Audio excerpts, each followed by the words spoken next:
Renee, it's Mike. I'm glad that you sent over a couple of photos for me to edit. And if you would like, I'll go ahead and throw in some constructive criticism where I see that it needs to be, or I'll just kind of talk you through the edit as well. So most people already know that I'm pretty adamant on using presets.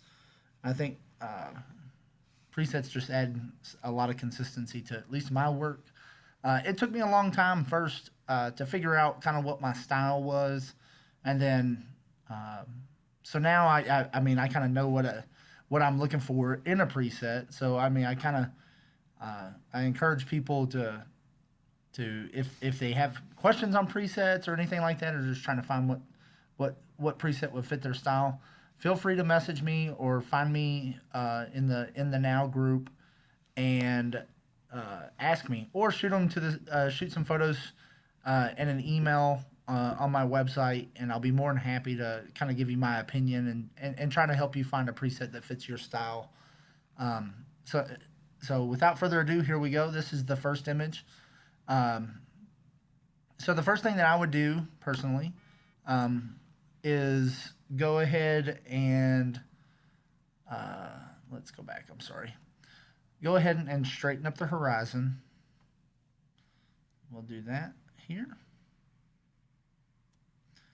So just in my opinion, I think uh, this image you did a center. I mean, you shot portrait, which I mean is neither here nor there. But I would have just backed up just a little bit, just to give a little bit more room on the sides. So let's. I've been really feeling the Sven presets probably for the past month or so. I happened to come across them in another group, and weirdly, they're in that group. They're not used that much. A lot of other people use uh, some other film emulation presets, but I really just like the tones, like the skin tones. Whatever he did in all these presets, I think he nailed the skin tones probably better than any of the other presets that I've seen. So one thing that I do notice right here is we have some blown out highlights in the hair, right? If my computer's running slow, I'm sorry. So we're going to drop the highlights down a little bit. We'll try to recover them just a little bit. I'm probably going to warm it up just a tad. Maybe not that much, just about right there. And then from what I'm going to do now, I would like to go ahead and see if I can get a little bit more blues in the sky. I'm going to mess with the saturation of the blues just a little bit and see if that helps and doesn't screw anything else up. And I can tell down here that it did add some blues to the cotton. So what I'm going to end up doing, I'm going to make it a little bit easier for myself. I don't see that it added any blues uh, up around his face or anything like that. So I think it'll make it pretty easy to fix in Photoshop. So there we go. That's about where I want to be. I'm going to remove the grain. This preset has grain already built into the preset, so I'm going to remove it. Sometimes I like it, sometimes I don't. And for this image, I don't particularly care for it. Sorry, that's one of my son. I've been playing around. When I bought Karen's ebook a couple of weeks ago, I haven't been able to give it the time that I needed. But this weekend, I dedicated a little bit of time, finished reading through it, and then I've kind of went back because I'm on business travel and not shooting every day, and went back and looked at some older edits to figure out if by changing some of the aspect ratios or using the golden triangle or I'm sorry, the was it the golden ratio and I think it's the golden triangle overlays to help adjust and move my images around to get a stronger composition. So if you haven't gotten that book, I highly recommend it. And then once you get that book, the access to Karen via the forum, the In Beauty and Chaos forum, she's really responsive. So she'll provide you some CC on your images and just kind of help you get through the book a little bit if you need it. All right, so without further ado, here we go. Back to what we were doing. So I'm going to go back over here, and then now I'm going to crank up the blues a little bit to get a little bit blue back into the sky. We're not going to worry about all these blues down here at the bottom. Down here, we're not going to worry about that because we're just going to mask it off in Photoshop. So I'm gonna take the blue. I think that without making it look unreal, I think that's about where we need to be. I'm going to take this one into Photoshop. And there's a million different ways to do exactly what I'm doing. I probably could have done it with a brush or something like that. For me, this is the fastest way to make it happen. So there's the blues. So now what I'm going to do is I'm going to come over here and I'm going to drag this into this image, and then I'm going to center it up. Center it up. And basically I'm just going to add a mask. And I'm going to take a brush. Where's my brush? Here. Switch that to black. Make it a little bit larger. And we're just going to take it off.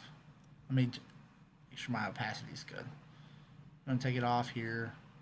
Take it off there.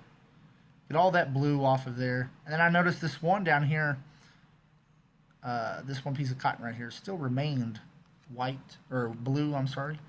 So after I'm done with that, I usually flatten my images because I like working just with one layer. But we're just going to go in down here. And we're going to fix that blue that happens to be on that piece of cotton.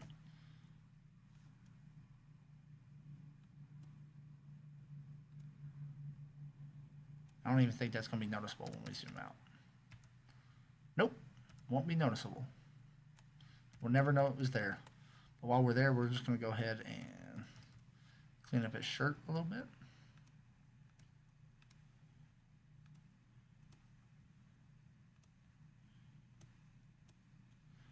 Like I said, you can get crazy with the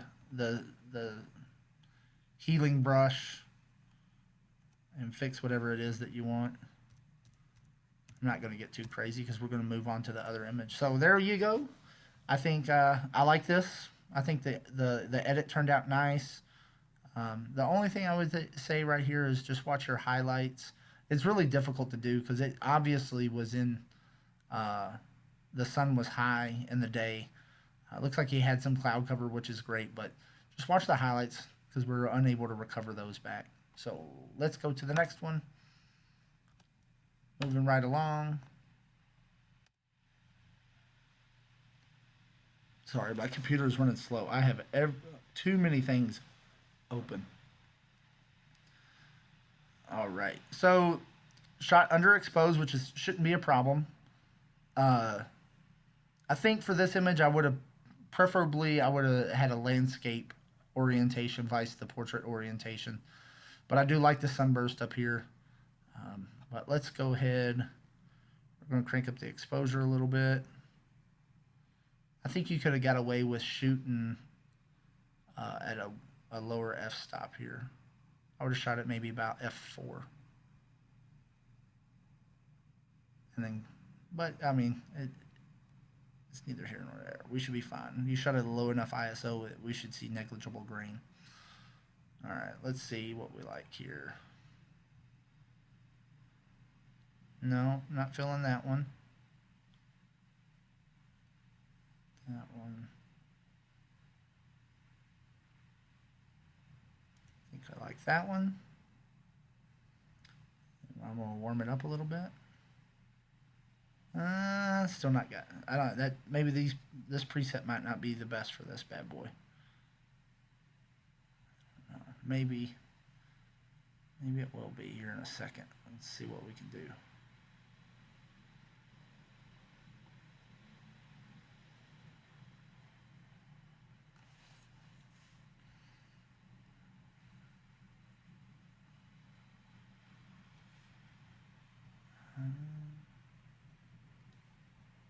Let's see.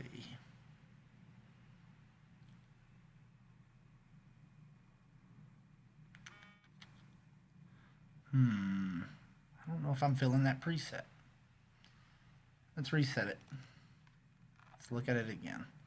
We might go with something else here. Let's see what LXC. I don't have LXC in here. Let's see what KLN looks like.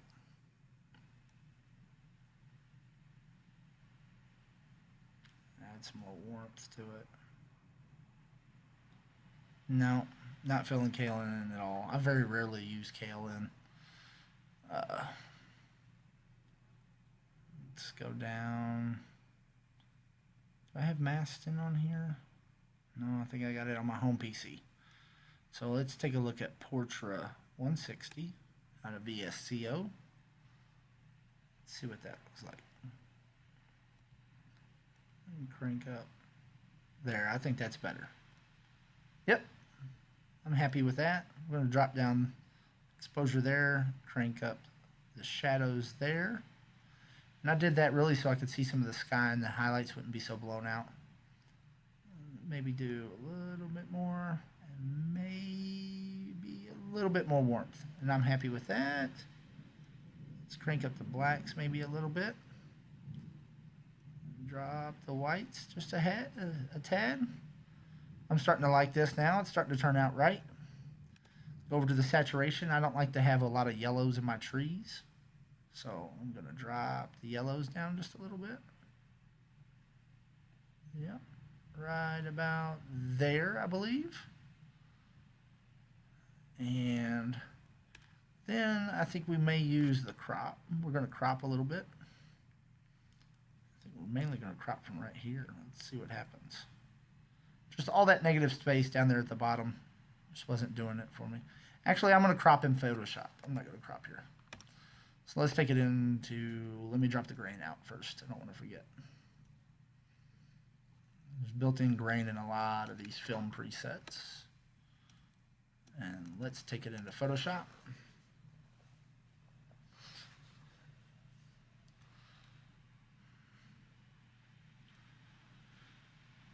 All right, now we'll do some cropping.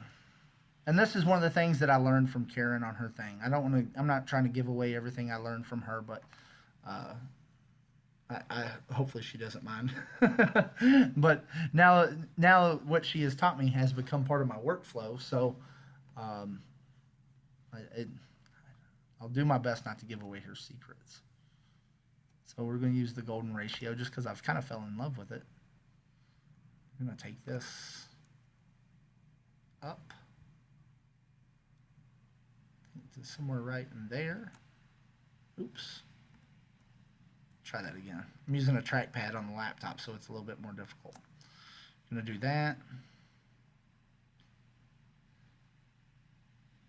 I think from here, I'm going to do that. Let's see if we can make this work like this. Okay, so you can see that this part here is gone. But we are going to try to fix it. See if we have enough to work with. Probably went over just a little bit more, so we'll try that.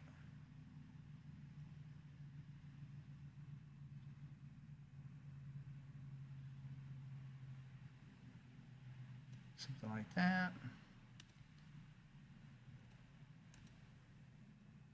See if this works. It might not work. It might look too stretched. And I think it does, just because we have too many of the angles. So that's not going to work. We're going to take that off. We're going to take that, go back. And we'll try cropping one more time.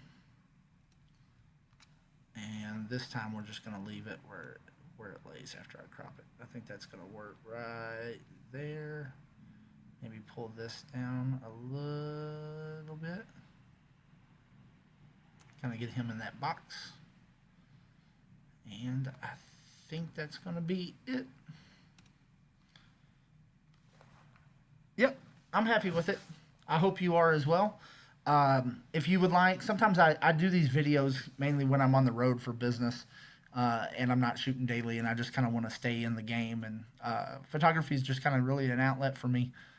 And it helps get me on my mind off of my regular work. So thank you for submitting me a couple of pictures, and I hope that you learned something, or maybe you like my edits. If you want to follow more of my work, you can check out my website, www.rulelifephoto.com. or you can find me on Facebook at Rural Life Photography. So have a good evening. Thank you.